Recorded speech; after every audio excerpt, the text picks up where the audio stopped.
Hey, welcome back to DILLYSADV. Today we've got something kind of a little fun for you. I'm going to show you why I want to do so much of the work I want to do.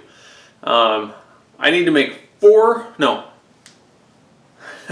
need to make 6 cuts to some 4x4s for a project I'm working on out in the backyard. That's all I need. 6 cuts. Watch what it takes to do this.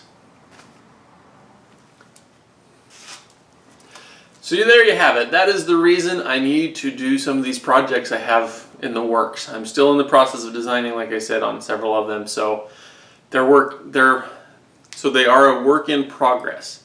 But it's an adventure. So thanks for coming along, and be sure to comment and like. And if this is your first time here, be sure to subscribe so you don't miss future episodes. And we'll see you next time.